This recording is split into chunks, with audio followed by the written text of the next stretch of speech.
Anda kembali bersama kami di Breaking News Kompas TV. Kita masih membahas mengenai pasca putusan dari Mahkamah Kehormatan MK yang kemudian tadi sudah dibacakan. Masih bersama kami di sini Refli Harun, pakar hukum tata negara. Kita juga nanti akan tersambung dengan Alamsyah Hanafiah. Ini adalah pelapor yang kemudian tadi hasilnya sudah dibacakan. Saya mau ke Pak Refli dulu. Jadi kalau tadi Anda menilai bahwa seharusnya bukan cuma pelanggaran ringan, tapi harusnya justru diberhentikan aja semua 99-nya. Iya, kalau kita lihat ya sebenarnya kan mereka semua mempraktikkan konflik of interest, benturan kepentingan dan sudah menjadi budaya. Tidak ada yang saling memperingatkan dan semuanya kemudian terlibat di sana. Misalnya ada kepentingan yang terkait dengan X atau semua hakim mereka ambil juga. Nah menurut saya dari sisi kepercayaan trust publik, MK kan sudah kehilangan kepercayaan sesungguhnya. Banyak putusan yang kemudian bikin orang geleng-geleng kepala. Misalnya Omnibus Law. Omnibus Law kemudian dibatalkan tapi dikasih waktu 2 tahun ketika Perpu dibuat. Bukan dibatalkan Perpu itu, yang jelas-jelas Perpu itu membantah atau menganulir putusan MK.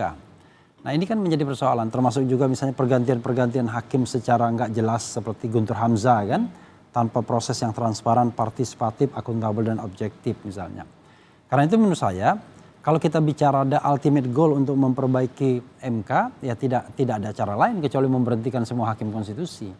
Cuma saya tahu itu tidak mungkin dilakukan oleh majelis kehormatan dengan perangkat yang tersedia. Karena kan misalnya pengaduannya dianggap sumir, kemudian pembuktiannya tidak bisa mendalam misalnya. Lalu kita memberikan sanksi yang berat terhadap suatu hal yang ya dianggap bahwa ringan-ringan saja. Tapi kan misalnya Pak Arief Hidayat, terlepas dia dissenting opinion dan dia mengabarkan hal-hal yang baik ya, tentang bagaimana proses itu seharusnya. Tapi kan dia sudah 3 kali. Kena pelanggaran ya? Iya. Kalau sudah 3 kali dengan alasan bahwa yang aturan memberhentikan itu dihapuskan sudah. Tapi kan MK kan punya independensi majelis kehormatan untuk kemudian mempertimbangkan agar kemudian dia tetap diberikan sanksi seperti Anwar Usman. Tidak boleh menjadi pimpinan kembali. Minimal begitu kan, sama kan. Artinya ada hal yang bisa dilihat juga begitu. Nah yang lain-lainnya menurut saya ya gimana ya. Kita ini sense of etiknya nggak tinggi. Orang lain sudah mengundurkan diri ini. Harus dipecat dulu kalau kita, menurut Anda gitu? Kalau kita kan harus dipecat dulu. Kalau dia politisi, ya wajar. Namanya politisi kan bandel biasanya. Sense of etiknya lebih rendah lah dibandingkan yang mulia seorang hakim konstitusi. Tapi ini hakim konstitusi itu ketahuan aja misalnya main golf gitu, nggak enak gitu. Bisa mundur dia. Tapi kalau kita bayangkan sudah disidangkan etik, dinyatakan melanggar etik 3 kali, tapi nggak ada keinginan untuk mundur sama sekali. Bahkan sekarang, ini mohon maaf nih, ini battle baru untuk menjadi ketua MK yang baru. Anda bisa bayangkan kalau misalnya Arief Hidayat atau Arief Hidayat lah terpilih misalnya sebagai ketua Mahkamah Konstitusi yang baru, maka akan ada paradoks. Ketua MK yang baru ini adalah 3 kali pelanggar kode etik. Iya kan? Kan menarik kan? Padahal kalau kita lihat konstelasi kemarin, yang bisa menjadi ketua MK itu sekarang ini kansnya di Saldi Isra dan di Arief Hidayat. Kalau kita lihat. Karena setelah Anwar Usman dicopot ya? Lawannya Anwar Usman kan Arief Hidayat. Dan sekarang Saldi sebagai ketua Mahkamah Konstitusi sementara lah. Untuk 2 kali 24 jam. Coba bayangkan kalau seandainya Arief terpilih. Saya tidak against ya, tidak pro siapapun. Tapi saya hanya melihat, loh kalau ini terpilih ini 3 kali melanggar, ya kan? Kalau ini terpilih ini kalau kita lihat kan putusannya 4.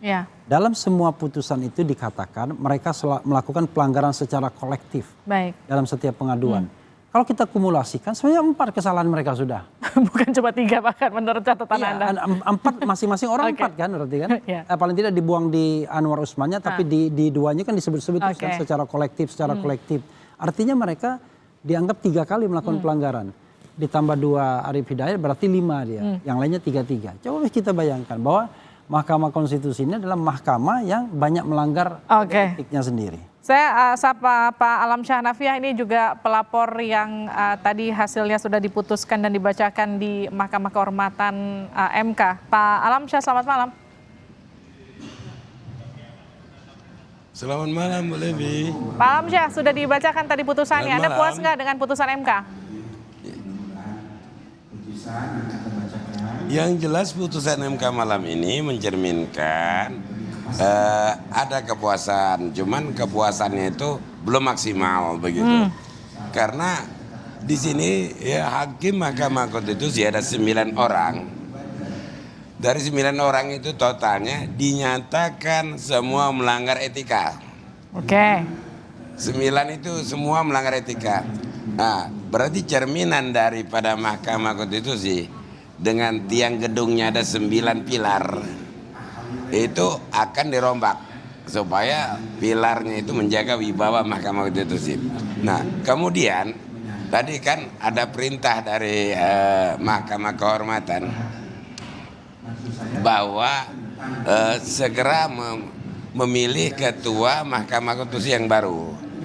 Karena ketua Mahkamah Konstitusi tadi sudah dipecat dan diberhentikan oleh Mahkamah Kehormatan. Ya. Nah, dalam waktu dekat ini otomatis harus ada pemilihan itu, dan dari pemilihan itu nanti akan mengadili. Oke.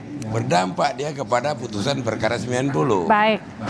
Pak Iya. Alamsyah, izin saya Berdampak jeda pada sejenak putusan Pak Alamsyah. 90 yang Baik. Izin ya. saya jeda sejenak. Kita kembali akan sapa Pak Alamsyah Hanafiah. Pak Alamsyah masih bersama saya? Oh iya, siap. Ya Pak Alamsyah, tadi juga di mention oleh Pak Jimli yang menyebutkan ini seperti pertandingan bola, ibaratnya tidak mungkin ada aturan yang berubah di tengah-tengah permainan. Jadi ini sebetulnya hanya mungkin akan berlaku di 2029. Gimana Anda melihatnya? Ya, sebenarnya kalau dia sudah mendaftar, itu bisa diajukan kepada KPU-nya yang nerima, itu bisa diajukan kepada DKPP, Dewan Kehormatan Penyelenggara Pemilu. Karena KPU melanggar etika. Melanggar etikanya begini, KPU menerima calon presiden berdasarkan putusan MK. Padahal semestinya KPU menerima calon presiden itu berdasarkan PKPU dan Undang-Undang Pemilu. Karena KPU bukan pelaksana dari putusan MK, begitu. Jadi kalau menurut Anda, Jadi dalam konteks ini Oke. sebenarnya, ya menurut saya keabsahan pencalonan Pak Prabowo dan Gibran masih bisa diuji di DKPP dan termohonnya adalah KPU. Karena apa? Dia menerima itu berdasarkan pelaksanaan putusan MK, bukan pelaksanaan daripada PKPU.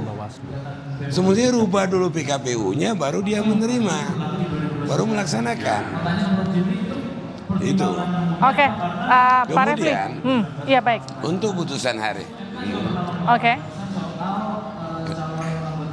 Kemudian untuk putusan hari ini, putusan Mahkamah Kehormatan itu memang sudah bagus ya, karena 9 hakim MK sudah dinyatakan melanggar etika. Itu paling Oke, penting itu. Kalimat baik. ini paling penting. Oke, Pak Alamsyah terima Jadi, kasih. Oke, terima kasih Pak Ya. Alamsyah Hanafiah sudah bergabung di Breaking News Kompas Baik. TV. Saya akan bahas ini pernyataan Anda dengan Pak Refli.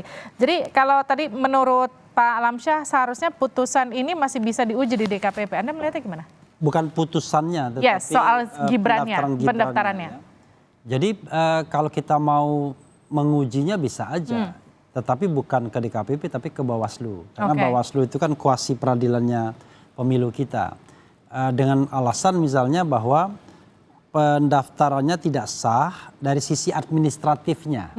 Jadi bukan based on putusan MK-nya. Oke. Tapi dari sisi administratif ada prosedur yang dilampaui, yaitu tidak adanya perubahan misalnya PKPU. Walaupun saya juga mendengar perubahan itu sudah ada. Cuma memang kalau ditanyakan kepada saya begini, putusan MK itu self-executing. Jadi dia bisa dilaksanakan tanpa harus mengubah undang-undang atau mengubah peraturan di bawah undang-undang. Oke. Jadi tidak boleh orang dirugikan karena KPU-nya lalai. Kan begitu. Kalau begitu kan KPU bisa lalai-lalaikan saja begitu, lalu orang nggak bisa nyalon kan. Oke. Nah jadi kita harus objektif juga menurut saya. ketika MK ini sudah memutus tidak ada kaitannya antara pelanggaran etik yang dilakukan dengan putusan Gibran, ya apa boleh buat. Kita tidak usah berimajinasi lagi akhirnya. Sudah, pokoknya pemilu 2024 untuk Pilpres, ya salah satu pasangannya Prabowo Gibran. Dan saya kira memang tidak ada lagi yang bisa menghalangi mereka, karena dari sisi syarat administratif memenuhi syarat, syarat kesehatan juga sudah oke. Sudah selesai semuanya? Ya, sudah selesai semuanya. Ya tinggal nanti pengumuman dan pengambilan nomor urut. Ya sudahlah. Yang penting itu pemilunya berlangsung secara jujur dan adil. Saya kira itu lebih penting. Ada PR artinya setelah kemudian 9 hakim Mahkamah Konstitusi dapat sanksi pada malam hari ini. Bagaimana mengembalikan marwah MK di mata masyarakat? Berat saya kira. Karena akhirnya MK itu akan menjadi ujung polarisasi dukungan. Pendukung Prabowo akan memuji MK dengan putusannya, tapi sebaliknya bukan pendukung Prabowo akan mengatakan putusan MK keliru, salah dan lain sebagainya. Nah ini tidak baik bagi MK sesungguhnya, karena MK tidak lagi menjadi the guardian of the constitutions, tetapi seperti menjadi representasi dari kelompok-kelompok politik yang ada di Indonesia. Padahal kita berharap dia tuh beyond dari politik sehari-hari harus. Jadi kalau dia mau mengadili norma, ya norma saja. Jangan norma tapi kemudian ada tumpangannya begitu. Jadi menurut saya sekali lagi kadar kenegarawan hakim MK ini jauh sekali masih. Karena memang sebagian mereka rekrutmennya nggak transparan. Kan? Harus betul-betul independen, itu yang harus kemudian dibuktikan ke masyarakat. Mencari orang 9 hakim nggak bisa ya. Kayak Bintan Saragi kan bagus ya. Sayangnya memang maksimal usianya kan 70 tahun. Jadi ini udah lewat 70 tahun. Dan menurut saya ke depan kita harus memperbaiki rekrutmen hakim MK agar betul-betul dipilih hakim-hakim yang betul-betul luar biasa. Artinya apa yang kemudian terjadi hari ini itu akan menjadi catatan bagi sejarah hukum di Indonesia nanti ke depannya untuk kemudian diperhatikan bahwa pernah ada 9 hakim MK yang kemudian disanksi atas satu kasus yang sama. Terima kasih Pak Refli Harun, pakar hukum tata negara sudah bergabung bersama kami di Breaking News Kompas TV.